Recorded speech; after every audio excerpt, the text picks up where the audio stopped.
நீங்க ஸ்டார்ட் பண்ணுங்க சார்.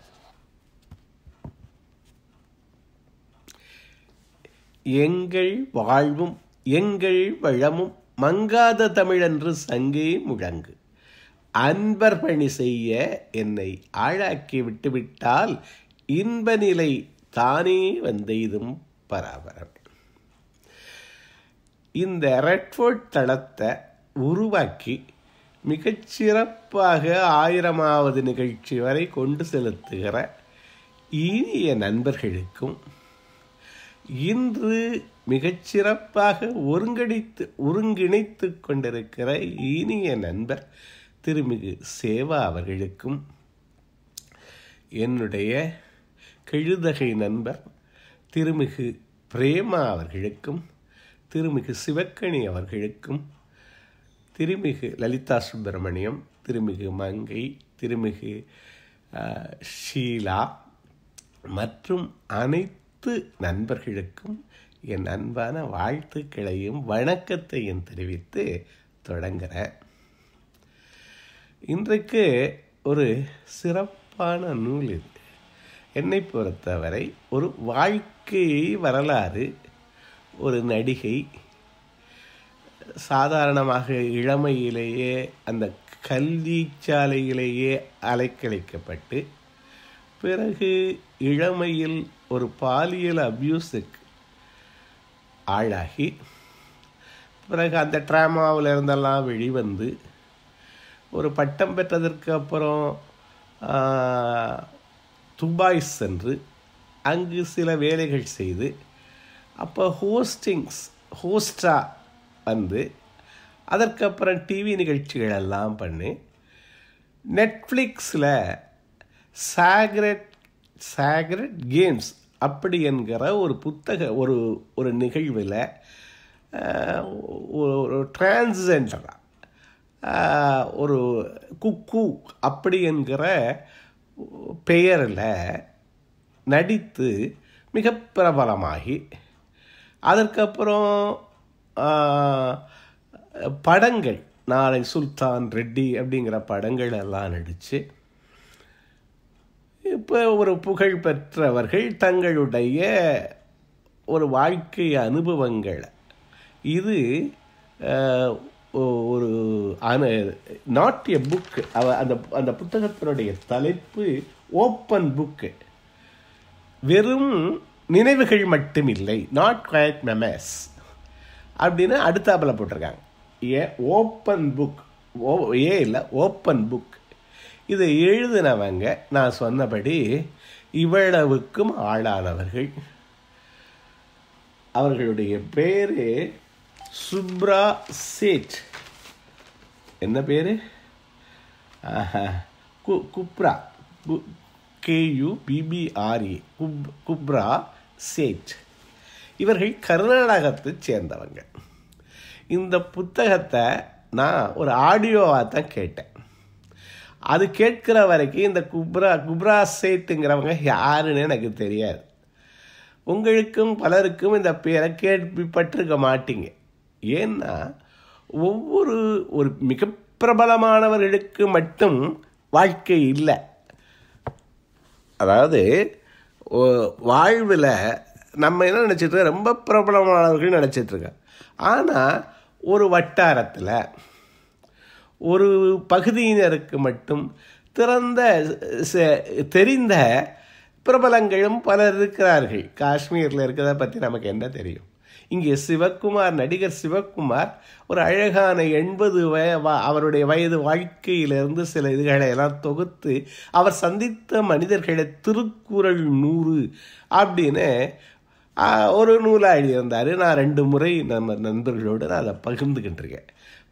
பல ஆளுமைகள் அவர் சொல்கிறார், அவர் சந்தித்த ஆளுமைகள், அவர்களுடைய பெருமைகள் அதெல்லாம் சொல்கிறார்.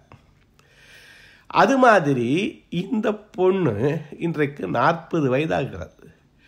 தன்னுடைய ஒரு முக்கியமான கேரக்டர் இது 28 வயதில் அவங்களுக்கு ரொம்ப ஓரளவு அந்த நெட்ஃப்ளிக்ஸ் அதெல்லாம் நான்லாம் இப்போ போகிறதில்ல, அதனால் எனக்கெல்லாம் ரொம்ப தெரியல. நிறைய பேர் இந்த மாதிரி இதுகளை பார்த்துட்ருக்கவங்க இருக்காங்க, அதில் உள்ள நாடகங்களை பார்க்குறவங்க இருக்காங்க. அந்த மாதிரிலாம் நண்பர்கள் இருக்காங்க. அவங்களுக்கெல்லாம் இந்த குப்ரா சேத் என்பவர்கள் தெரிந்திருக்கலாம். அவர்கள் போயிடுது. அது பிரபலமாக இல்லை. ஒரு வாழ்க்கை, ஒவ்வொருவருக்கும் ஒரு வாழ்க்கை இருக்கிறது. அந்த வாழ்க்கையில் எவ்வளவோ நினைவுகள் இருக்கு. அதை ஒட்டி எவ்வளவோ சிரமங்கள் பெற்றிருக்கிறார்கள். அதையெல்லாம் கஷ்டம்னு நினச்சா கஷ்டம், இல்லை வாழ்க்கை அப்படின்னு நினச்சா வாழ்க்கை ஓட்டம்னு நினைக்கிற போது அதை என்ஜாய் பண்ணுறவங்க இருக்காங்க. இந்த மாதிரி மிகச்சிறப்பாக நான் இந்த நூலை கருதுகிறேன். அவர்களுடைய மெமரிஸை பதுக்குறாங்க. இவங்களுக்கு வேறு என்னென்னா, இவருடைய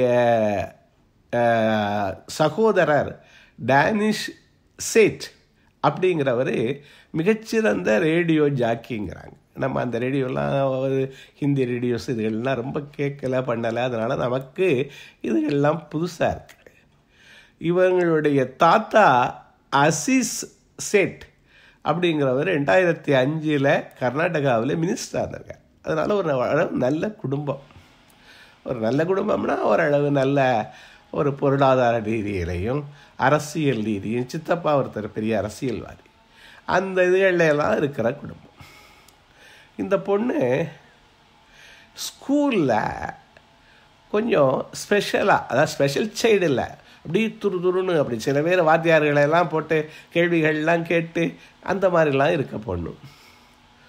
முதல்ல ஒரு பள்ளியில் இதெல்லாம் நமக்கு கட்டுப்படி ஆகாது, இந்த பொண்ணு ரொம்ப இது அதாவது துருதுருன்னு இருக்குன்னு சொல்லி அவங்க சொல்லலை, ஹைப்பராக இருக்குது, அதுவாக இருக்குது, இதுவாக இருக்குது, அதனுடைய குவாலிட்டி அப்படின்னு சொல்லி அதை விளக்கிடுறாங்க.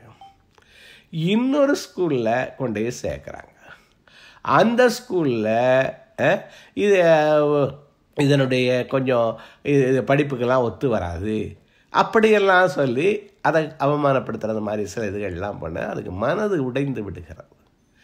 ஆனால் அவர்களுடைய தாயார், அதாவது பள்ளிங்கிறத பற்றி ரொம்ப அழகாக சொல்கிறாங்க. பள்ளி எப்படி இருக்கணும், அங்கே கற்க போகிறோம், ஒரு குட் ஃபீலிங் இருக்கணும், ஒரு சகோதரத்துவத்தை கொண்டாடணும், அவர்கள் மனசில் ஒரு நல்ல விழுமியங்கள் வேல்யூஸை சொல்லித்தரணும்.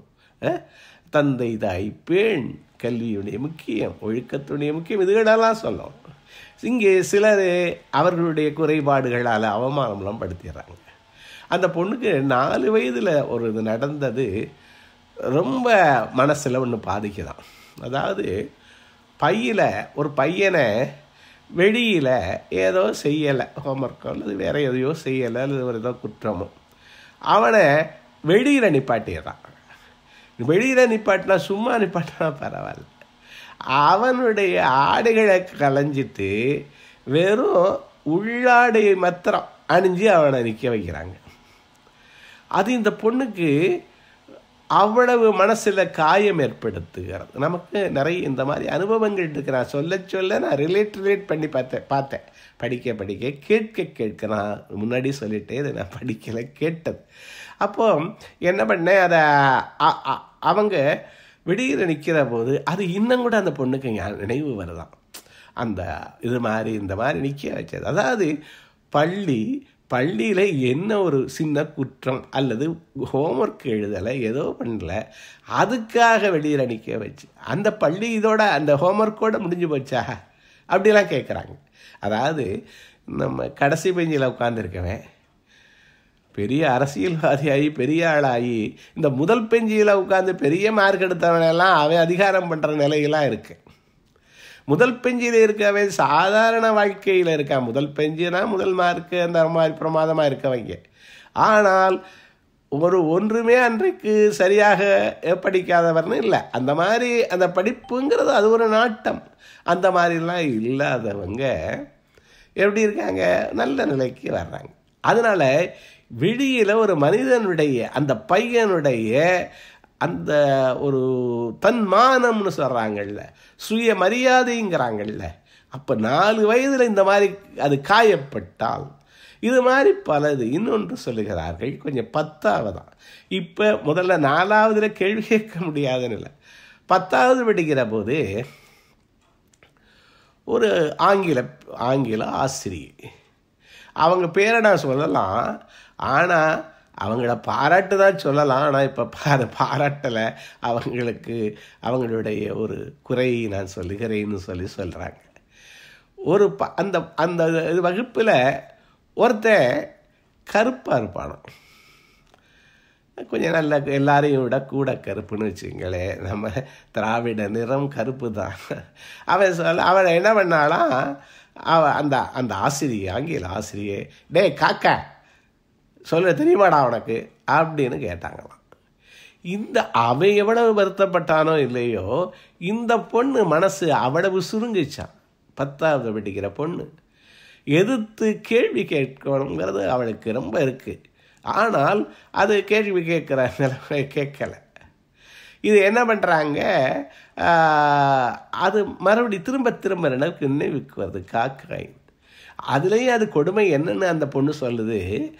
அந்த அம்மாவுக்கு அந்த இது மாதிரிலாம் கேட்டவங்களுக்கு ஒரு பதவி உயர்வு கிடைக்குதான், ஹெட்மிஸ்ட்ரஸ் ஆகிறாங்களாம், வேற ஒரு பள்ளியில் பிரபலமான பள்ளிக்கு போகிறாங்களாம். இவங்கள்லாம் இந்த இளைஞர்கள் மனத்தில் என்னத்தை விதைப்பாங்க அப்படின்னு சொல்கிறாங்க. அப்போ இந்த ஸ்கூல் லைஃப் இப்படி இருக்கிற போது அவங்களுக்கு நல்ல ஃபீலிங் வர வேண்டியதுக்கு பதிலாக ஒரு பேட் ஃபீலிங்கே வந்துட்டு, அதாவது பள்ளியை பற்றி ஒரு வெறுப்பு. இப்போ என்ன பண்ணுறாங்க, இவங்க கொஞ்சம் அந்த மாதிரி இருக்காங்கன்னு தெரிஞ்சு இவங்களுக்கு நல்ல ஸ்பெஷலாகலாம் திறமை இருக்குது. அவங்க என்ன சொல்கிறாங்க, ஒரு பள்ளியில் ஒரு 80% பிள்ளைகள் என்ன சராசரிகளைத்தான் ஒத்துக்கிறாங்க. எஸ் அப்படின்னு சொல்லி இப்போ என்ன சொல்கிறோம், நம்ம பிள்ளைய சொல்கிறத கேளு. இன்றைக்கி சொல்கிறத பிள்ளைகள் கேட்கலைங்கிறது வேறு. இருந்தாலும் நம்மளுடைய எதிர்பார்ப்பு எப்படி இருக்குது, அந்த பள்ளி ஆசிரியர்களுடைய எதிர்பார்ப்பு எப்படி இருக்கிறது. நான் ஒன்று படித்தேன், அதாவது 2 3s 6 அப்படி வர்றதுக்கு பதிலாக அந்த பொண்ணு, நான் அதுக்கு ஒரு முட்டை இந்த கதையெல்லாம் சொல்கிறாங்க.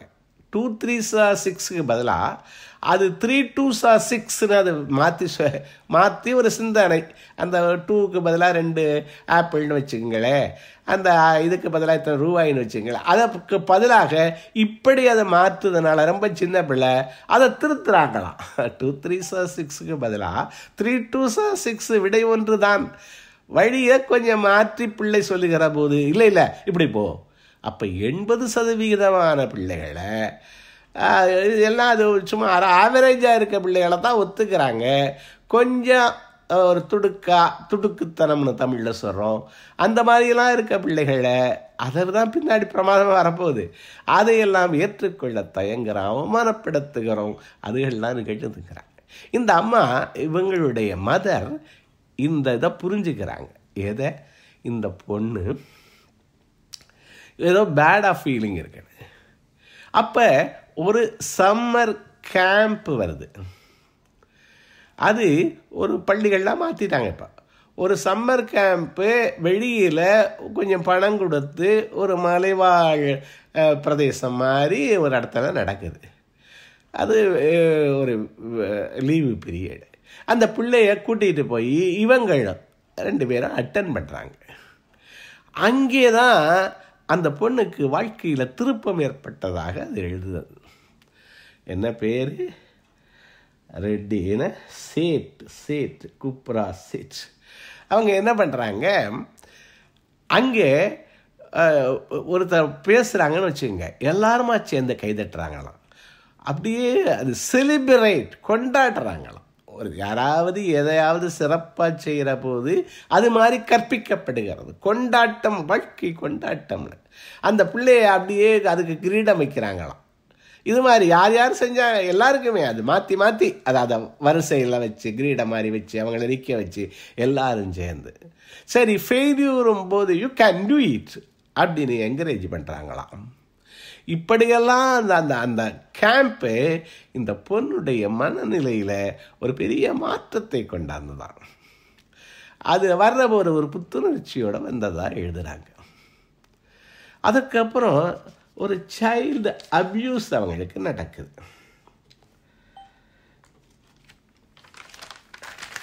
என்ன அப்யூஸ்னா உங்களுக்கெல்லாம் தெரியும். பாலியல் சீண்டல் பெரும்பகுதி இந்த பாலியல் மீறல் நெருங்கினவர்களால் தான் நடக்குதுங்கிறாங்க. அதாவது சும்மா பழகிறவங்க, நெருங்கிய உறவு மாதிரி இருக்கவங்க, இவங்களால் தான் இந்த பாலியல் அந்த அந்த இந்த பகுதி படிக்கிற போது ரொம்ப ஒரு மனதில் பல கேள்விகள். எப்படி இன்றைக்கி பிள்ளைகளுக்கு குட் டச் பேட் டச் எல்லாம் சொல்லி கொடுக்குறோம். இருந்தாலும் அந்த பிள்ளையுடைய மனநிலையை இதில் ரொம்ப அழகாக பதிவு பண்ணுறாங்க. அந்த பொண்ணு அந்த பாலியல் சீண்டல் இதுகளெல்லாம் முதல்ல எப்படி அதை எதிர்கொள்கிறதுன்னு தெரியல.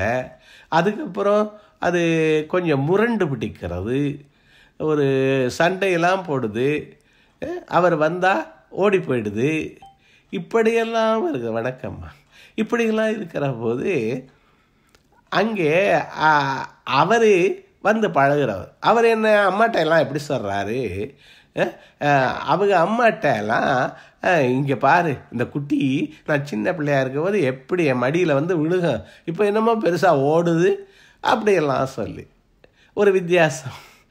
இந்த அவங்க அம்மா என்னதா ஏப்பா சண்டை போடுற, மாமா நமக்கு எவ்வளவு உதவுறாங்க, சரியா, நமக்கு எவ்வளவு வேண்டியவங்க, அப்படியெல்லாம் சொல்லுது. இந்த பிள்ளைக்கு சொல்லவும் முடியாமல் மெல்லவும் முடியாமல் சின்ன பிள்ளை. அவரை என்ன சொல்கிறாங்க, அவங்களுக்கு இருக்குது முதல்ல இதுக்கு ரியாக்ட் பண்ணுறது எப்படி, சின்ன பொண்ணு அது முதல்ல இதை வாங்கணும், அதை உள்வாங்கணும், என்ன பண்ணணும்னு முடிவு பண்ணணும், முடிவு பண்ணி அதை பண்ணணும், அதை எப்படி சொல்கிறது இதுன்னு. அதெல்லாம் எல்லா பிள்ளைக்கும் வந்துருமான்னு கேட்குறாங்க. அப்போ இந்த அனுபவங்கள் எல்லாருக்கும் இருக்குது. அது ரொம்ப இது, அதாவது பள்ளி அனுபவங்கள் பின்படுத்துறது, இந்த மாதிரி சூழல்கள், இதெல்லாம் ஒரு அன்ஃபார்ச்சுனேட் அப்படி தான் சொல்லணும். யாருக்காவது நிகழ்ந்தால் பல இது நிகழ்ந்தவர்களுடைய சிரமங்கள் தான் தெரியும், எத்தனை பேர் சொல்ல முடியும். இந்த பொண்ணு எழுதுகிறாங்க. அதுக்கப்புறம் ஓப்பன் புக். இப்போ லைஃப் அது அது லைஃப் இஸ் நாட் ரிச். இதில் அலுவலங்கள், மீட் பண்ணுற பிடிப்புகள், இதிலெல்லாம் இப்படி வரிசை இந்த புத்தகத்தில் சொல்கிறாங்கன்னு சொன்னேன். இந்த ட்ராமாங்கிறது மாதிரி தான் இது, இந்த பாலியல் அப்யூஸ் எல்லாம். அப்புறம் கிராஜுவேஷன் முடிக்கிறாங்க. முடிச்சுட்டு துபாய்க்கு வேறு வேலையாக தான் போகிறாங்க. ஆனால் இந்த சில இடங்கள்லாம் சொன்னேன், இந்த ஹோஸ்ட்லாம் பண்ணியிருக்காங்க, அதெல்லாம் அந்த இது அங்கே போய் இந்த ஹோஸ்ட் இது மாதிரி அந்த இதுகள்லாம் சில இது டிவி ஷோஸ் அது மாதிரிலாம் பண்ணுறாங்க, வாய்ப்புகள் கிடைக்கிது. அதற்கு அப்புறம் மும்பாயில் ரெக்கார்டிங் வருது. அந்த மும்பை ரெக்கார்டிங்கை பற்றி அடுத்த பகுதியில் சொல்கிறேன். அதுக்கப்புறம் வந்துட்டு கொஞ்சம் கொஞ்சமாக டிவி சீரியலில் வருது. இந்த நெட்ஃப்ளிக்ஸில் வந்த சாக்ரெட் கேம்ஸ் அப்படிங்கிறதுல அந்த குக்குங்கிற கேரக்டர் ரொம்ப பேசப்படுகிறார்.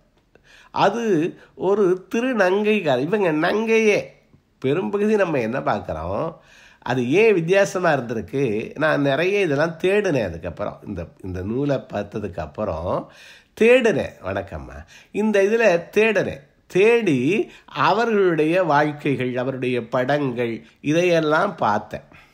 நிறைய கிடைக்கிது. அவங்க பல அவார்ட்ஸ்லாம் வாங்கியிருக்காங்க. எம்மி அவார்டு வாங்கியிருக்காங்க 2019. பல டிவி ஷோக்களுக்காக பல வாங்கியிருக்காங்க. அதுக்கப்புறம் சினிமாவுக்கு வர்றாங்க. சுல்தான், ரெட்டி, இந்த படங்களெல்லாம் அவர்களுக்கு பெரும் புகழ் தருது. நான் அந்த டிரான்ஸ்ஜெண்டரை பற்றி பேசினேன். நம்ம பெரும்பகுதி ஆண் பெண்ணாக நடிச்சிருந்த மாதிரி தான் இது பண்ணுறோம். இங்கே இவர்கள் பெண்ணு ஒரு ஆண் அந்த இதுகளோடு நடிக்கிற போது அது ரொம்ப பேசப்பட்டு இருக்கிறது. நான் என்ன தேடி அதை பார்க்கலாம், இதுலையாவது பார்க்கலான்னு நினச்சிட்டு இருக்கேன்.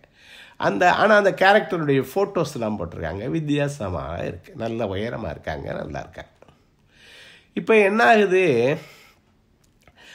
ஓரளவு எல்லாம் அப்படி ஃபேமஸாக அவங்க வந்திருக்காங்க. இன்னும் தொடர்ந்து ஏதாவது இதுகளில் தான் நடிச்சிட்ருக்காங்க, இயங்கிக்கிட்டு இருக்காங்க. இப்போ 40 வயது ஆகிடுது. 1983 பிறந்தவர்கள்.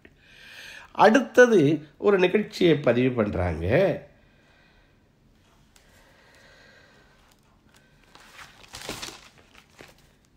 இவங்களுக்கு இந்த தாய்மையை பற்றி சொல்கிறாங்க.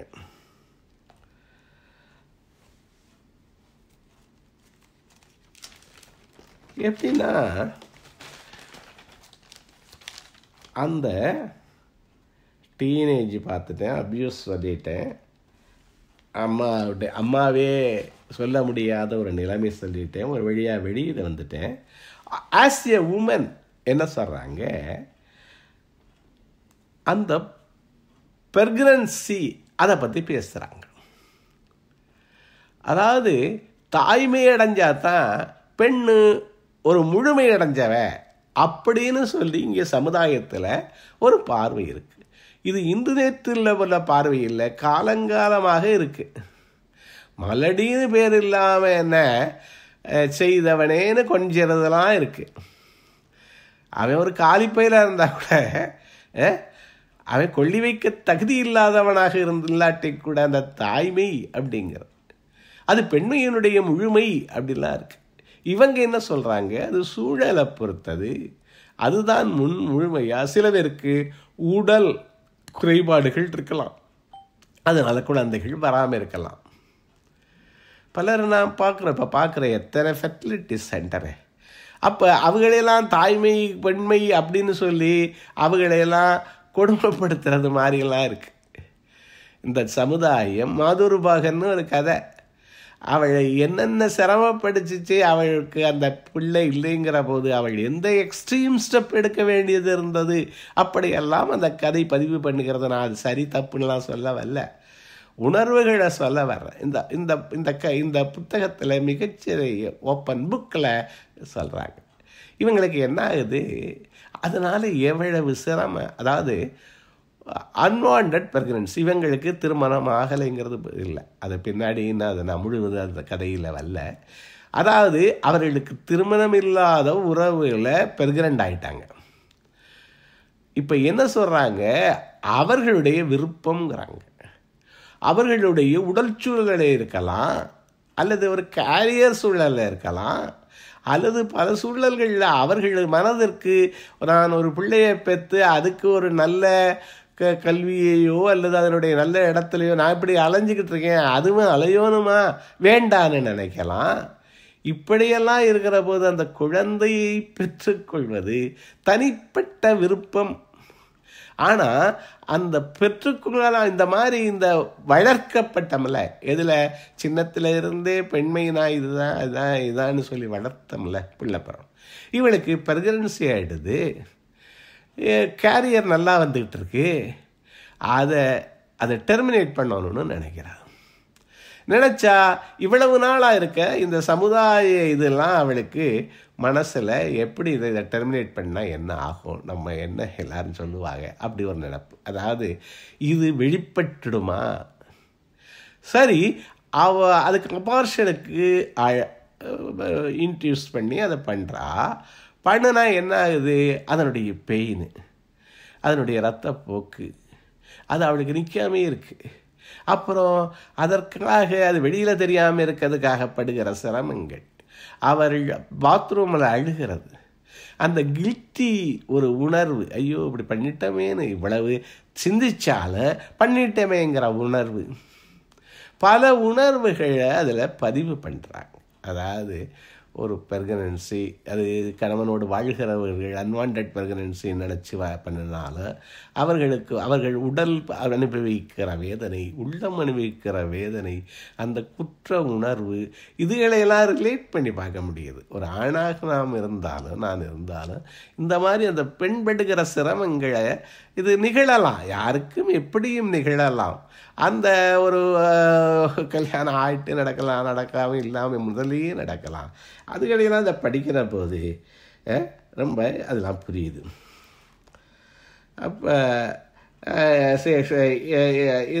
இப்படிலாம் பார்க்குறா, என்ன லைஃபே இந்த மாதிரி துன்பங்கள் இருக்கா, அவங்க சொல்கிறாங்க இதில் தான் இருக்குது இந்த மாதிரி, இதுதான் சில இதுகள். அதில் நம்ம ஒரு கதை படிப்போம், ஒருத்தன் ஒரு காக்கை ஒரு கிணத்துல விழுகிறான். விழுந்துட்டா ஒரு வேறு அந்த வேரை பிடிச்சிக்கிட்டு தொங்குறான். வேரை பிடிச்சிக்கிட்டு தொங்குற போது கீழே பார்த்தா பாம்பு, மேலே பார்த்தா ஒரு புலி நிற்கிது. இவனோ கையை விட்டால் இங்கிட்ட போகணும், மேலேயும் போக முடியாது, அப்படி தொங்கிக்கிட்டு இருக்க போது ஒரு மேலே இருந்து ஒரு கிளையிலிருந்து தேன் துளி அங்கே தொட்டுது. அது நேர வாய்க்கு நேரம் வந்துச்சான். அதை நாக்க நீட்டி அந்த தேன்துளியை உள்வாங்கினானாம். அப்போ அந்த தேன்துளியை அது மாதிரி தான் வாழ்க்கைங்கிறதுல பலவும் இருக்கும். இவ ஒரு செலிபிரிட்டி. அந்த பொண்ணு எழுதுகிறாங்க இவ்வளவு இதுகள்லாம், இந்த மாதிரி ஒரு ட்ராமா, சைல்டு அப்யூஸ், அதற்கப்புறம் ஒரு ப்ரெக்னன்சி ஒரு இஷ்யூஸு, இந்த மாதிரி பள்ளியில் நடத்தப்பட்டது பலது இருந்தாலும் வாழ்க்கையில் இனிப்பும் இருக்கிறது அப்படிலாம் எழுதுகிறாங்க. அந்த ஒவ்வொரு முதல்ல அதில் நடிக்கிற போது கேரவானில் இவங்களுடைய பெயரை பார்க்குறாங்களாம். அதை பார்க்குற போது ரொம்ப மகிழ்ச்சியாக இருக்கான். இப்போ நம்ம கூட இப்போலாம் நிறைய மீட்டிங்லாம் பேச ஆரம்பிச்சிட்டோம். முதல்லாம் ஒரு ஃப்ளையர் நம்ம பேரை பார்த்தா அதில் ஒரு மகிழ்ச்சி இருக்கும். அது மாதிரி சின்ன சின்ன சந்தோஷங்கள் இருக்கத்தான் செய்கின்றனங்கிறார். அப்புறம் அந்த ஃபேமஸ் ஆகிறாங்க. இவங்க ரொம்ப ஃபேமஸ் ஆகிற போது ஒரு இதில் நல்ல நடிச்சிட்டோம்னு எனக்கு அவங்களுக்கு தெரியுது. இது ரொம்ப ஃபேமஸ் ஆக போகுதுன்னு அவங்களுக்கு தெரியுது. அதுக்கப்புறம் ஒரு 10 நாள் ஒரு லீவ் எடுத்துக்கிட்டு, அதாவது லீவுனா அந்த இதுலேருந்து அந்த அந்த ஒரு அசைன்மெண்ட் முடிஞ்சிருச்சு, ஒரு இடத்துக்கு போகிறாங்க. ஒரு நல்ல மலை, ஒரு ஊட்டி மாதிரி ஒரு இடம்னு வச்சுக்கோங்களேன். அங்கே போய் அங்கே இருக்காங்க. அப்போ இருக்க நம்ம நல்லா நடிச்சிட்டோம்னா அவங்களுக்கு தெரியும். ஒரு கஃபேட்ரியாவில் உட்காந்துருக்காங்க. அப்போ அது வெளிவந்து இவங்களுக்கு ஃபோன் மேலே ஃபோன் வருது. அப்போ பக்கத்தில் இருந்தவர் ஒருத்தர் அடுத்த டேபிளில் இருந்தவர் எந்திரிச்சு வர்றாரு. வந்து நீங்கள் என்ன செலிபிரிட்டியாங்கிறாரு.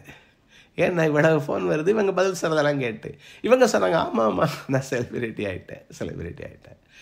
அவர் கொஞ்ச நேரம் நிதானமாக இருந்துட்டு சொல்கிறாரு, என்ன தெரியுதாங்கிறாரு. எனக்கு அவ்வளவா தெரியலைங்கிறாங்க. நானும் ஒரு காலத்தில் செலிபிரிட்டியாக தான் இருந்தேன், இந்த மாதிரிலாம் சொல்கிறார். அவங்களுக்கு சிலது தெரியுது, சிலதுக்கு தெரியலை. ஆனால் அன்றைக்கு நிறைய பேர் கை கொடுக்குறாங்க. இப்போ காலம் கடந்துருச்சு, இப்போ ஒரு சீண்டு வாரம்லாம் இல்லாமல் தான் இருக்கேங்கிறார். அப்போ இந்த ஃபேமஸ், இந்த செலிப்ரேஷன் இதெல்லாம் ஒரு காலம், அப்படியெல்லாம் அவர்கள் உணர்கிறார்கள். நான் சொன்னேன், கேரவானில் பேரை பார்க்குற போது எவ்வளவு மகிழ்ச்சியாக இருந்துச்சுன்னு சொல்கிறாங்க. அவங்களுக்கு அங்கே ஸ்லைடு போட்டு எழுதுறது பேசுகிறதுக்கெல்லாம் கேட்க அதாவது வாழ்க்கையில் சின்ன சின்ன மகிழ்ச்சிகள் இருக்குங்கிறது பதிவு பண்ணுறாங்க. அவங்களுக்கு ட்ரெக்கிங் ரொம்ப பிடிக்குமா. அந்த ட்ரெக்கிங்கில் போகிற போது எல்லாரும் சொன்னாங்களாம், இதுக்கு ரொம்ப பயிற்சியெல்லாம் எடுத்துக்கணும், அது மலையில் ஏறணும் அப்படியெல்லாம் சொன்னாங்களாம். மலையில் ஏறது சாதாரண விஷயம் இல்லைன்னு இவங்க சொன்னாங்களாம். அதுக்கு போயிட்டு வந்துட்டு எழுதுகிறாங்க, மலையில் ஏறுவதற்கு கால்களில் வலிமை மட்டும் இல்லை, மண்டையில் வலிமை வேணுங்கிறாங்களாம். அதாவது தலையில், அதாவது மூளையில் அந்த மன வலிமை தான். மூளைனா என்ன, மன வலிமை வேணுங்கிறாங்க. அதற்கு அடுத்தது ஒன்று சொல்லுகிறார்கள், அந்த மவுண்டேனை பெர்மிட் பண்ணணுங்கிறாங்க. மலையில் ஏறுவதற்கு அந்த மலை அனுமதிக்கணும்.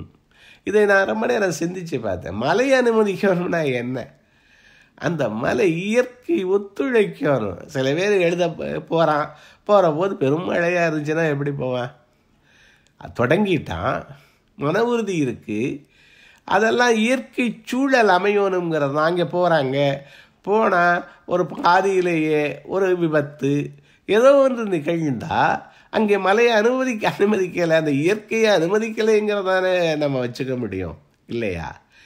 அப்போ அந்த மலையும் அனுமதிக்க வேண்டும் அப்படின்னு அந்த பொண்ணு எழுதுகிறாங்க.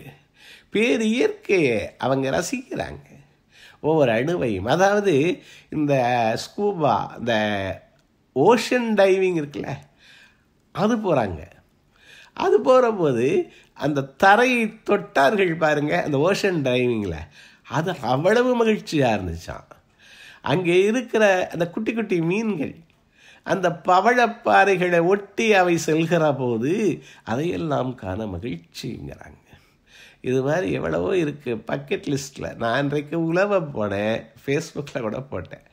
அங்கே ஒரு நல்ல ஏரி, இங்கே யூஎஸில் ஒவ்வொரு இந்த கம்யூனிட்டிக்கும் இந்த வாட்டர் சேர்றத ஒரு சேமிக்கிறதுக்காக வாட்டர் ரிட்டென்ஷன் லேக்குன்னு வச்சுருக்காங்க, வாட்டர் ரிட்டென்ஷன் பாண்டுன்னு வச்சுருக்காங்க. அந்த பாண்டில் நான் அந்த மாலை மயங்கின ஆளுகளே இல்லை. இங்கே ஒருத்தரும் நான் 1 மணி நேரம் நடந்திருப்பேன், ஒரு 5-6 பேரை தான் பார்த்தேன். அதில் 3 பேர் நாய் மேய்ப்பர்கள். நாய் வழி நடத்த இவர்கள் பின் சென்றார்கள். அவர்கள் இங்கே ஒரு நல்ல இது இருக்குது, கையை உயர்த்துகிறார்கள். யாரை பார்த்தாலும் பேசலை, யாரும் பேச மாட்டாங்களாம். நம்மளே எப்படி பேச போகிறோம், அவங்களுக்கு எந்த லாங்குவேஜ் என்னன்னு தெரியல. ஒரு சீன முகம் இருக்கிறது, ஒருத்தர் மெக்சிகன் முகம் இருக்கிறது, அமெரிக்கன் முகம், அமெரிக்கன் முகம், எத்தனையோ முகங்கள். அதனால் புன்னகை எளிதாக இருக்குது, அது கொடுக்குறாங்க. நான் சில பேர் சிரிக்காதவர்களுக்கு ஒருத்தர் சொன்னார், உன்னை பார்த்து ஒருவர் சிரிக்கவில்லையா, நீ உன்னுடைய புன்னகையில் ஒன்றை கொடுன்னு, உன்னுடைய புன்னகையில் ஒன்றை கொடுன்னு. நான் அது மாதிரியும் கொடுப்பது உண்டு. அப்படி போயிட்டுருக்க போது நாய் மேய்க்கிறத பற்றி இன்னொரு பேராசிரியர் சொன்ன நினைவு வந்தது. பல ஆண்டுகளுக்கு முன்னாடி அமெரிக்காவுக்கு போயிட்டு வந்தீங்களே, என்னெல்லாம் பார்த்தீங்க, என்னெல்லாம் கற்றுக்கிட்டீங்கன்னு கேட்டார் ஒருத்தர். அந்த நண்பர் சொன்னார், நாய் மேய்க்க கற்றுக்கிட்டேன்னாரு. நாய் மேய்க்க கற்றுக்கிட்டேன். அதுக்கு இங்கே நாய் மேய்ப்பது சுலபம் இல்லை. இவர்கள் ஒரு பையை கொடுத்து கொண்டு போகிறாங்க, அதனுடைய சாலிட் வேஸ்ட்டையெல்லாம் இவங்க சேர்த்துக்கிட்டு வரணும், எடுத்துக்க இவங்க சுமந்து கொண்டு வரணும், அதை ஒழுங்கான இடத்துல போடணும், அதை கொண்டாந்து அது அப்படி செய்யாட்டி இங்கே தண்டனைக்குரிய குற்றம்ங்கிறாங்க. அதெல்லாம் ஈஸியான ஒரு விஷயம் இல்லை. இப்போ அவர் சொன்னதில் இன்னொன்று தான் உச்சம். அவன் அந்த பேராசிரியர் என்னை என் மருமக ஒரு லைப்ரரியில் இறக்கி விட்டாங்க காலையில். மாமா இருங்க, நான் மத்தியானம் வந்துடுறேன், நாய்க்கு சோறு வைக்கணும்ல, உங்களை கூட்டிக்கிட்டு போகிறேன். அதாவது மாமனாருக்கு சோறு வைக்கிறத விடக்கூட நாய்க்கு உணவு அளிப்பது முக்கியங்கிறது மாதிரி தோணுது மாதிரி அவங்க சொன்னாங்கன்னு இவர் நகைச்சுவையாக சொன்னார். அப்போ இங்கே அந்த வானம், அந்த நான் லேக்கு சொன்னல, அந்த சிவந்த வானம் அங்கு கொஞ்ச நேரம் நின்றது மனதிற்கு மிக மகிழ்ச்சி. அதையெல்லாம் நான் ஃபேஸ்புக்கில் கூட போட்டிருக்கேன். வினைதிர்த்தான் வினோன்னு இருக்குது, நீங்கள் எல்லாம் தெரியும் உங்களுக்கெல்லாம், அதை முடிஞ்சால் பாருங்கள். வினைதிர்த்தான் வினோன்னு ஃபேஸ்புக்கில் அதெல்லாம் போட்டிருக்கேன். அப்போ இந்த மாதிரி சின்ன சின்ன இதுகள்லாம் இருக்குங்கிறாங்க. அவங்க பாம்பேயிலேருந்து, அதாவது துபாய்க்கு போனது ஒரு சாதாரண வேலைக்காக போகிறாங்க. ஒரு புகழ்பெற்ற நிறுவனத்தினுடைய ஸ்டோரில் தான் அக்கௌண்டன்ட் மாதிரி வேலை பார்க்குறாங்க. அப்போ ஹோஸ்டாக இருக்காங்க. மும்பாய்க்கு ஒரு ஃபோட்டோ ஷூட் அதுக்கு வர சொல்லி ஏற்பாடெல்லாம் பண்ணிட்டாங்க ஃபோட்டோகிராஃபர். அப்போ இவங்கிட்ட போய் மேனேஜர்கிட்ட போய், அதாவது அந்த ஆள்கிட்ட போய், நிர்வாகிகிட்ட போய், நான் மேனேஜர் இதுக்கு மும்பை போகணும், எனக்கு கொஞ்சம் 3 நாள் லீவ் வேணும், அம்மா பார்க்கலாம் முடியலைங்கிற மாதிரி எதோ சொல்கிறாங்க. அவர் சொல்கிறாரு, அங்கே டெரரிஸ்ட் அட்டாக் ஆகல, நீங்கள் எப்படி போவீன்னு. இதுக்கு அப்பா அம்மாலாம் அங்கே இல்லை, என்ன சொல்கிறதுன்னு தெரியல. டெரரிஸ்ட் அட்டாக் ஆகும் சரின்ட்டு அவர்கிட்ட அவர் போய் எதோ சொல்லிவிட்டு வந்து ஃபோட்டோகிராஃபர்கிட்ட பேசுகிறாங்க. இது டெரரிஸ்ட் அட்டாக்லாம் இருக்காமே, நான் எப்படி வர்றதுன்னு. அதற்கு அந்த ஃபோட்டோகிராஃபர் சொல்கிறாரு, மும்பைங்கிறது சாதாரணம் இல்லை, தானே சின்னதா, அது ஒரு பக்கத்தில் டெரரிஸ்ட் நடக்கும், ஒரு பக்கத்தில் ரயில் ஓடும், ஒரு பக்கத்தில் ஃப்ளைட்டு பறக்கும், அது மிகப்பெரிய இடம், ஒவ்வொரு இடத்திலும் நிகழ்ந்து கொண்டே இருக்கும், வாழ்க்கை நிகழ்ந்து கொண்டே தானே இருக்குது டெரரிஸ்ட் அட்டாக். நீங்கள் அதெல்லாம் ஒன்றும் இல்லை, நீங்கள் வாங்கங்கிறார். அங்கே மும்பாயில் போய் அந்த ஃபோட்டோ ஷூட் அவ்வளோ முக்கியமாக இருந்ததான். ஒரு 10 ஆண்டுகள் கழித்து எழுதுகிறாங்க, நான் அங்கே போயிருக்காட்டி அந்த ஃபோட்டோ ஷூட்டுக்கு அந்த வார்த்தையை நினச்சி, டெரரிஸ்ட் அட்டாக்னு நினச்சி நான் போயிருக்காட்டி என்னுடைய வாழ்க்கை மாறி போயிருக்குங்கிறாங்க. அது முக்கியமான ஃபோட்டோ ஷூட்டாக அமைஞ்சிச்சான். அதே மாதிரி அந்த மும்பைக்கு போன போது இவர்கள் யாரிடம், அங்கே யாரும் இல்லை இவர்களுக்கு, அங்கே யாரோட தங்கணும் எந்த தோழியோடு தங்கணும்னு நினச்சி போனாங்களோ அவங்க ஊருக்கு போயிட்டாங்க. அப்போ வேறு வழி இல்லாமல் 2 பையங்க இவங்களுக்கு ஆண் நண்பர்கள் ஒரு பழக்கம்னா சாதாரண அக்வெண்டன்ஸ், அவங்களோட தங்குறாங்களாம் 2 நாள். அப்புறம் என்ன பண்ணுறதுன்னு பார்க்குற போது அங்கே ஒரு டைரக்டர் பார்க்குறாராம். அவர் ஒரு ப்ரோக்ராமர். உன்னை துபாயில் பார்த்தனே, நீ எங்கே இருக்கா என்னன்னு. இந்த பொண்ணு அதனுடைய இது சொல்கிறது ஆள் இல்லை அப்படிங்கிறாங்க. அப்போ சொல்கிறாரு, வீடு இருக்குது, அதுக்கு அங்கே ஒரு நாய் இருக்குது, அங்கேயும் ஒரு நாய் இருக்குது. அந்த நாயை பார்த்துட்டு நான் இப்போ நாசிக் போகிறேன், 5 நாள் வேலைக்கு போகிறேன், நீ அந்த 5 நாள் அங்கே இரு அப்படிங்குது. இந்த பொண்ணு 5 நாள் அங்கே அந்த வீட்டில் தங்கிட்டு அந்த நாயை பார்த்துக்கிட்டு தங்குது. அப்புறம் மறுபடியும் ஒரு இடத்த பிடிச்சி இந்த மாதிரி வாழ்க்கை எதிர்பாராதெல்லாம் நடக்கிறது. அப்படி அதோட அடாப்ட் பண்ணணுங்கிறது மாதிரி மிகச்சிறப்பாக இந்த மாதிரி பல விஷயங்களை இதில் பண்ணுறாங்க. அப்போது இந்த நூல் ஓப்பன் புக்கு குப்பா ராவ் சேட்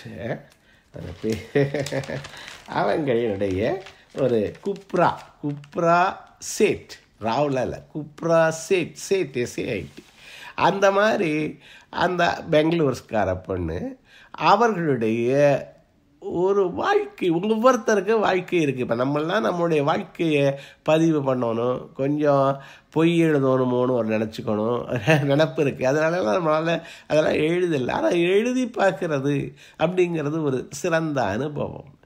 அது நமக்கு வேற யாரும் படிக்காட்டியும் நமக்கு தருகிற பாடம் அதிகமாக இருக்கும். இதுக்கு ஒரு ரொம்ப பிரபலமாக இருக்க வேண்டாம். பிரபலம்ங்கிறது அது ஒரு மாயை தான். முதல்ங்கிறது ஒரு மாயின்னு தான் சொல்கிறாங்க. முதலிடம்ங்கிறது ஒரு 5 நிமிடங்களில் முடிகிற முதல் நிமிடம்ங்கிறது ஒரு மாயைங்கிறாங்க. ஒரு வட்டத்தில் 20 மாணவர்களை நிப்பாட்டுறேன், இதில் யார் முதல்? 20 மாணவர்களை நிற்பாங்க. யார் முதல் பையன் கையை தூக்குனா எவன் தூக்குவேன்? யார்? எல்லாரும் முழிச்சான். இதை நான் ஒரு பயிற்சியில் செஞ்சது. அப்புறம் எல்லாரும் இங்கே முதல் தான். வாழ்க்கைங்கிறது ஒரு வட்டம். அங்கு போட்டியில் அவங்கவங்க வாழ்க்கையை வாழ்கிறோம். ஒவ்வொருத்தருக்கும் ஒரு ஸ்பேஸ் இருக்குது. பாரதி 39 ஆண்டுகள் தான் வாழ்ந்தான். விவேகானந்தர் 39 ஆண்டுகள் தான் வாழ்ந்தான். KFC-காரன் 65 வருஷத்தில் உலகப் பிறகுதான். லிங்கன் 70 வயதில். அவருடைய ஸ்பேன் வேறு, அவருடைய ஸ்பேஸ் வேறு. ஒவ்வொருத்தருக்கும் ஒரு ஸ்பேன் இருக்குது, ஒரு ஸ்பேஸ் இருக்குது. அதுகளையெல்லாம் பதிகிற போது அது நமக்கே அது ஒரு பாடமாக, அடுத்தவனுக்கு பாடம்னு இல்லை. இந்த புத்தகங்களில் ஒரு பள்ளியில் பிள்ளையை எப்படி நடத்த வேண்டும், அதற்கு மாற்றத்தை தாய் தந்தை எப்படி கொஞ்சம் மாற்றி கூட்டியிருப்பது. இப்போ கோயிலுக்கெல்லாம் பில்கிரிமேஜ் எல்லாம் போகிறாங்க. இதெல்லாம் மாற்றங்களை விளைவிக்கும். இறைப்பக்தியை பற்றி நான் பேசவல்ல. அந்த இடங்கள், அந்த ரயிலில் நான் ராமேஸ்வரத்துக்கு முதலிலே போனது எனக்கு மிக நினைவு இருக்கிறது. அது மாதிரி அந்த நினைவுகள் அதுகளையெல்லாம் நம்ம இப்போ ஒரு அனுபவிக்கணும், பிள்ளைகளுக்கு கொடுக்கணும். அது ஒன்று சைல்டுஹுட். 2வது அந்த அப்யூஸ். அது ரொம்ப ஒரு சிறப்பாக பதிவு செய்யப்பட்டிருக்கிறது. பிள்ளையுடைய உணர்வு சொல்லவும் முடியாமல் மெல்லவும் முடியாமல், தாய் புரியாத தாய் அவளே ஏப்பா அப்படி சண்டை போடுற அப்படின்னு கேட்குறா போது, அப்புறம் அதிலிருந்து வெளிப்படுவது அந்த ட்ராமா அது கடைசி வரைக்கும் இருக்குது. வென்றி என்ன ஒரு டிவி வென்றி செஃபரா அந்த ஒரு பொண்ணு ஒரு ஆப்பிரிக்கன் அமெரிக்கன், அவளுடைய செஃப்ரியா அவளுடைய இதில் எல்லாம் அந்த அப்யூஸ் இந்த பிள்ளையிடம் நிறைய பேர் சொல்கிறார்கள், பலர் சொல்லாமல் புழுங்குகிறார்கள். இதெல்லாம் இருக்குது. அடுத்தது அந்த ஸ்டார்ட் வித் அதெல்லாம் என்னென்ன நடக்குது. அப்புறம் அன்வான்ட் ப்ரெக்னன்சி அவளை பொறுத்தவரை அதுக்கு இந்த சமுதாயம் சொல்லுகிறது அவள் அனுபவித்த உள்ளத்தாலும் அந்த உடலாலும் அனுபவித்த வேதனைகள், கில்ட்டி, அந்த உறவு, இதுகளெல்லாம் பதிவு பண்ணுறாங்க. அதற்கப்புறம் இயற்கை, இது பேர் இயற்கையை ஒவ்வொரு இன்ச்சா அனுபவிக்கலாம்ங்கிறாங்க. ட்ரெக்கிங் சொல்கிறாங்க, அந்த ஆழ்கடலில் டைவிங் சொல்கிறாங்க. இது மாதிரி பல விஷயத்தை அவங்க சொல்கிறாங்க. எனக்கு அந்த ஃப்ளையிங் இது தான் வாய்க்கலைங்கிறாங்க, கிளைட் இறந்ததெல்லாம் வாய்க்கலைங்கிறாங்க. அது மாதிரி பக்கெட் லிஸ்ட்டு நம்ம நிறைய பேசுகிறோம், அது மட்டும் இதையெல்லாம் படிக்கிற போது அந்த பக்கெட் லிஸ்ட் அதெல்லாம் ஞாபகம் வருகிறது. அப்புறம் வாய்ப்பு கிடைக்கிறத எடுத்துக்கிறது. அப்புறம் ஒரு வித்தியாசமான ரோலு, அந்த டிரான்ஜெண்டர் ரோலு, ஒரு பெண்ணு அந்த மாதிரி நடிக்கிற போது ஒரு டிவி இதுகளில் அது புகழ். அதற்கப்புறம் அந்த புகழ் கொண்டு வருகிற ஒரு வாய்ப்புகள், இப்படியெல்லாம் மிகச்சிறப்பாக பதிவு செய்யப்பட்ட நூல். இது ஆடியோவாகவும் கிடைக்கிது. நான் ஆடியோ நூலாகவும், அது தவிர ஆர்ஜே ஆனந்தி அப்படிங்கிறவங்களும் நிறைய பேசுகிறாங்க. அதுகளையெல்லாம் தான் இப்போ புத்தகங்கள், இப்போ இதெல்லாம் என்ன விலை இருக்குன்னு எனக்கு தெரியல. கிட்டத்தட்ட 400-500 பக்கங்கள் இருக்குன்னு நினைக்கிறேன். 300-400 பக்கங்கள் இருக்கலாம். அதையெல்லாம் இப்போ படிக்கிறதுக்கு பொறுமையும் இல்லை. அதனால் இப்போ கேட்க முடிகிறதோட நம்மளுடைய சிந்தனைகளை, நமது அனுபவங்களை ரிலேட் பண்ணி பார்க்குற போது அது மகிழ்ச்சியாகவும் நம்மளுக்கு திருப்தியாக இருக்கிறதும் இருக்குது. இதை இப்போ இன்றைக்கி உங்களோடு பகிர்ந்து கொள்ள கிடைத்த வாய்ப்பு இந்த ரெட் ஃபோர்ட் நல்கியில் உள்ளது. இதுவரை இணைந்திருந்து அருமையாக கேட்ட திருமிகு பிரேமா மேடம், திருமிகு ரம்யா, திருமிகு மங்கை, திருமிகு கீதா மேடம், திருமிகு லலிதா சுப்ரமணியம், திருமிகு ராதா அவர்கள் மிகச்சிறப்பாக நேற்று என்னை தொடர்பு கொண்டு நினைவுபடுத்தி இதை ஒருங்கிணைத்து கொண்டிருக்கிற அறிமுகத்தை வாங்கி அது அழகாக சொல்லி கொண்டிருக்கிற இனிய நண்பர்கள் திருமிகு சேவா, ஒவ்வொருவரையும் வணங்கி என்னுடைய உரையை நிறைவு செய்கிறேன். நண்பர்கள், உங்களுடைய கருத்துக்களை இந்த புத்தகத்தோடும் இந்த வாழ்வியலை பதிவு செய்கிறதை பற்றியும் மற்றவற்றை பற்றியும் ஓரிரு வார்த்தை சொல்லோடு கேட்டுக்கிறேன். மிக்க நன்றி, வாழ்த்துக்கள். சார் பிரமாதமா இருந்துச்சு சார். ரொம்ப அழகா எல்லாத்தையும் கனெக்ட் பண்ணீங்க. அந்த ஸ்கூல் டேஸ் அதுல எப்படி சொல்லுவாங்க, அதெல்லாம் ரொம்ப அருமையா இருந்துச்சு. எல்லாரும் கொஞ்சம் அன்மியூட் பண்ணிட்டு கிளாப் பண்ணுங்களேன். ரொம்ப சூப்பரா இருந்துச்சு.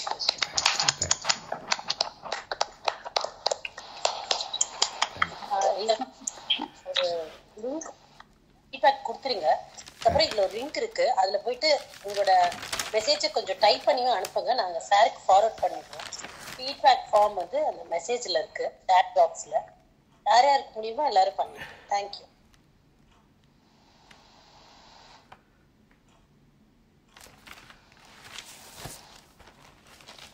நீங்க எல்லாம் ஃபீட்பேக் கொடுக்கணும்.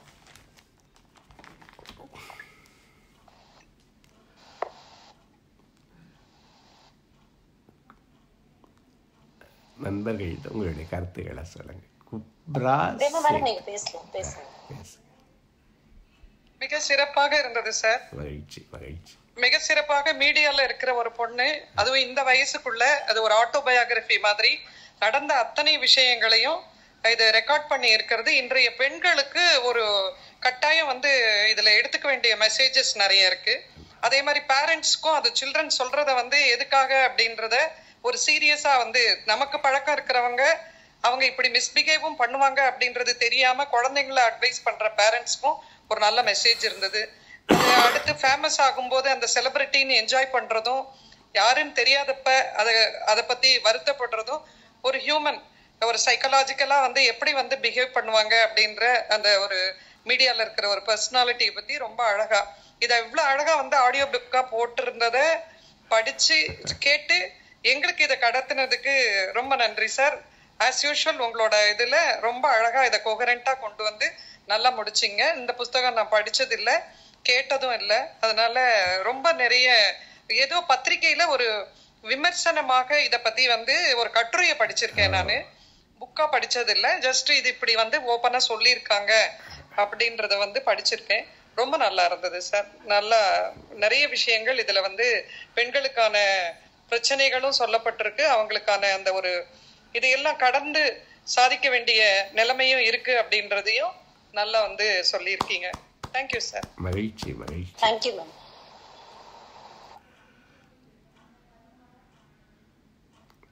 சொல்லுங்க ரம்யா, மங்கை, ரம்யா மேம் நீங்க சொல்லுங்க.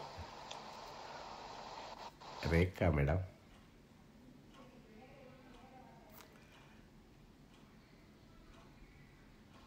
ஹலோ சொல்லுங்க சொல்லுங்க சார். நான் பாதியில தான் ஜாயின் பண்ணேன், but you have given the highlight, அதனால ஓகே.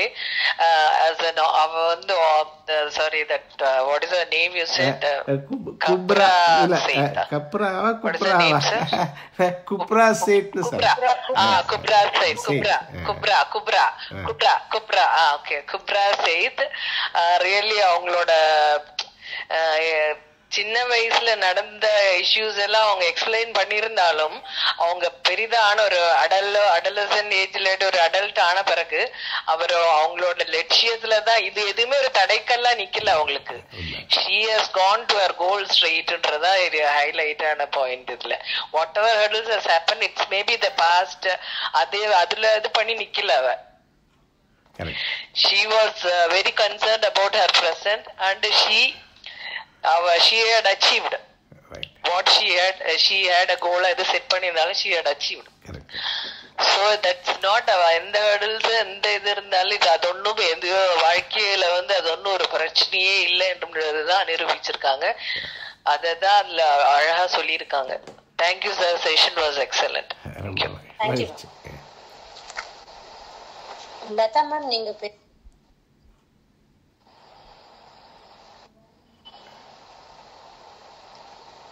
கீதா மேம் நீங்க பேசுறீங்களா?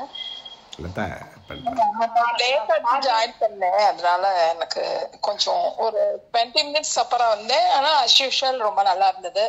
சார் ஒன்னே வந்து நோட் பண்ணாங்க, அந்த உமையொரு பாகன்னா ஏதோ ஒரு ஸ்டோரி சொன்னீங்களே பெருமாள் முருகன் மாதொரு பாகன். அது வந்து ஆக்சுவலி நீங்க இந்த பெண்மை கொடுமைப்படுத்துறதுக்காக சொன்னீங்க.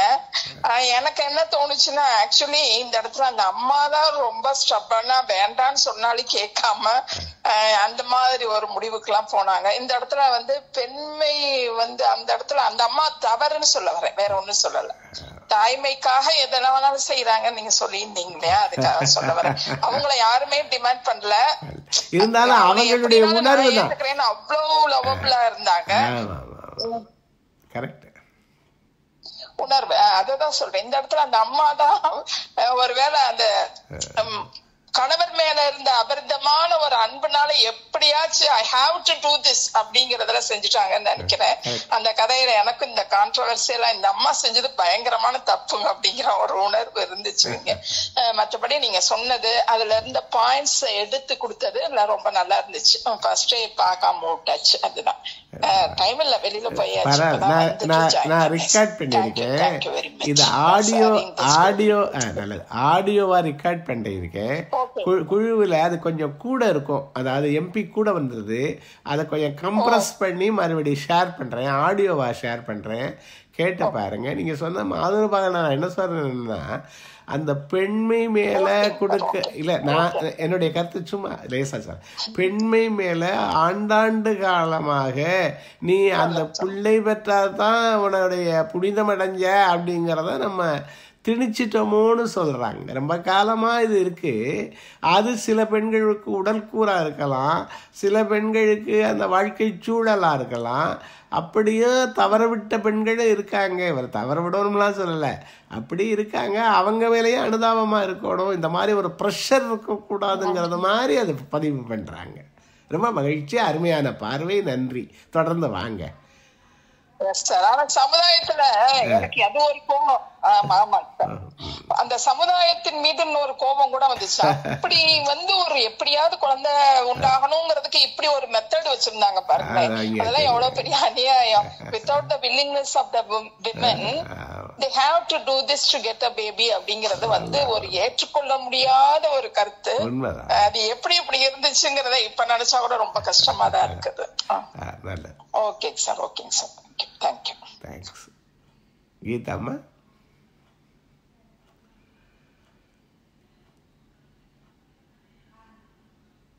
சொல்லுங்க சார். நான் கூட நானும் கொஞ்சம் லேட்டா தான் சேர முடிந்தது. ஆனாலும் நீங்க வந்து அதோட சாரத்தை எல்லாம் சொல்றீங்க. முதல் பாகம் நான் மிஸ் பண்ணிட்டேன். நீங்க அந்த பெண்ணை வந்து வற்புறுத்தி அவளை வந்து அந்த இடத்துலதான் நான் சேர்ந்தேன். இப்போ லதா சொன்ன மாதிரி அது வந்து ரொம்ப ரொம்ப தவறான ஒரு விஷயம். ஒரு பெண்களுக்கு வந்து ஒரு நீங்க பேசுறது வந்து ஒரு விழிப்புணர்வு கொடுக்குற மாதிரி இருந்தது. விமன்ஸ் டே வேற வருது. பெண்கள் எல்லாம் வந்து அவங்களோட விருப்பத்துக்கு ஏற்ற மாதிரி அவங்க வாழலாம் அப்படின்னு நான் நிறைய பெண்களை பார்த்திருக்கேன். அந்த மாதிரி அதே போல சின்ன வயசுல நடக்கிறது வந்து சொல்லும் போது பேரண்ட்ஸ் வந்து அதை எடுத்துக்கிறது இல்லை. அதுவும் ஒரு சில அவங்க கண்ணோட்டத்துல நல்லவங்களா இருக்கிறவங்க எல்லாம் குழந்தைங்கள்கிட்டயே அது மாதிரி நடந்துப்பாங்க அப்படின்னு சில பேர் நம்புறாங்க. ஆனா அது வந்து தவறு. ஒரு கண் வச்சுக்கணும், குழந்தைகள் என்ன சொன்னாலும் அதையும் கேட்கணும் அப்படிங்கிற ஒரு பேரண்ட்ஸுக்கு அந்த ஒரு எண்ணம் இருக்கணும் எப்பவுமே. நம்ம நினைக்கிற மாதிரி எல்லாரும் இருப்பாங்க அப்படின்றதும் தவறு. அது மட்டும் இல்லாம நீங்க உங்களோட பேஸ்புக்ல நான் நாய் மேய்ப்பர்கள் எல்லாம் படிச்சேன். ரொம்ப சுவாரஸ்யமா இருந்தது. நீங்க போட்டிருந்த மெசேஜ் நான் படிச்சேன். அப்படியே எதை பத்தி? நிறைய நாய் மேய்ப்பர்களை பார்த்தேன் அப்படின்னு. ஆமா, அது படிச்சேன் நான். பேஸ்புக்ல நீங்க போட்டிருந்தது இன்றோ நேற்றோ. அதுவும் ஒரு சுவையான விஷயங்கள். ஆனா அங்க இருக்கிறவங்களுக்கு நானும் பார்த்திருக்கேன் சார், நிறைய பேருக்கு திருமணம் ஆகியிருக்கலாம், குழந்தைகள் வந்து இருப்பாங்க. சில பேருக்கு ரொம்ப தூரத்துல இருப்பாங்க, வந்து பார்க்க மாட்டாங்க. அவங்களுக்கு எல்லாம் ஒரே அன்பு வந்து இந்த நாய் தான். அதனால அது வந்து ஒரு மேற்கத்திய ஒரு கலாச்சாரமாவே நான் பார்த்தேன். நிறைய பேருக்கு குழந்தைகள் இருக்காது, நாய் வளர்ப்பாங்க. இல்ல குழந்தைகள் இருந்தாலும் வயதானவர்கள் வந்து நாய் வச்சுட்டு இருப்பாங்க, இல்லைன்னா பூனை வளர்ப்பாங்க. அது வந்து ரொம்ப நீட்டா செய்வாங்க அந்த வேலையெல்லாம் நீங்க சொன்ன மாதிரி. அது ஒரு அன்பு. அதோட அன்புல வந்து இவங்க வந்து ஏதோ ஒரு ஆறுதல் இவங்களுக்கு கிடைக்கிறது அப்படின்னு நான் நினைக்கிறேன். அந்த மாதிரி இந்த ஸ்கூபா இந்த பெண்ணோட ஓபன் புக் அப்படிங்கறது ரொம்ப அழகான ஒரு தலைப்புன்னு நான் நினைக்கிறேன். எல்லாராலையும் வந்து அப்படி எழுதிட முடியாது. இவங்க எழுதுறது வந்து நிறைய பெண்களோட வாழ்க்கைக்கும் இது மாதிரி நமக்கு நடந்ததே அப்படின்னு கூட சில நேரம் தோணும். அதுவும் நல்லா இருந்தது. நீங்க ரொம்ப ஜென்டலா சொன்னீங்க, அந்த பெண்ணுக்கு பாம்பேல இடம் கிடைக்காம ஆண் நண்பர்களோட தங்கினாங்க அப்படின்ட்டு. அது வந்து ரொம்ப பாக்குற கண்ணோட்டம் தான் நானும் நினைக்கிறேன். ஆண் நண்பர்களோட தங்கினாலே அவங்க தப்பான பெண்ணுன்னு நினைக்க கூடாது அப்படின்னு நான் நினைக்கிறேன். ஏன்னா ஒரு ஹெல்த்தியான ஃப்ரெண்ட்ஷிப்பும் இந்த காலத்துல இருக்கு. பெண்களுக்கும் சரி ஆண்களுக்கும் சரி இருக்கு. தவறாக போகிறவர்களை நம்ம ஒன்னும் சொல்ல முடியாது. அது வந்து அந்த தன்னை கட்டுப்படுத்திக் கொள்ளக்கூடிய ஒரு திறமையும் இந்த காலத்து பெண்களுக்கு இருக்கு. இந்த ஹார்மோனல் இதனால விழுந்துடாம தன்னோட கோல் என்ன அப்படின்னு சொல்லி போகிற பெண்களும் இருக்காங்க, ஆண்களும் இருக்காங்க. ரொம்ப அருமையா இருந்துச்சு சார். ரொம்ப அருமை. ரொம்ப மகிழ்ச்சி. அருமையா நீங்க வாசித்து நல்லா ஊன்றி கேட்டு அழகான பின்னூட்டம். ரொம்ப மகிழ்ச்சி. உங்களை வணங்குறேன். அது மாதிரி இந்த பெட் அனிமல்ஸுங்கிறது பெரிய ஸ்ட்ரெஸ் ரிலீஃபாக இருக்கிறாங்க. நீங்கள் சொன்னீங்க, இப்போ அதே தான் சொன்னீங்க. அதாவது இந்த பெட் அனிமல்ஸுங்கிறது ரொம்ப ஸ்ட்ரெஸ் ரிலீஃபருங்கிறாங்க. சில பேர் உயிருக்கு மேலே அதை பார்த்துக்கிறாங்க. ரொம்ப மகிழ்ச்சி. நன்றி அம்மா. மங்கை வாங்க.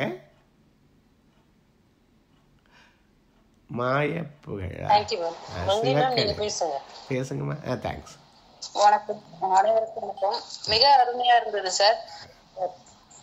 ரொம்ப அருமையா இருந்தது. ஒரு தைரியம் ஊட்டுறதுக்கு, தைரியமா இருக்கிறதுக்கு ஒரு செல்ஃப் கான்பிடன்ஸ், அத மாதிரி ஒரு எடுத்துக்காட்டு மாதிரி இருந்தது.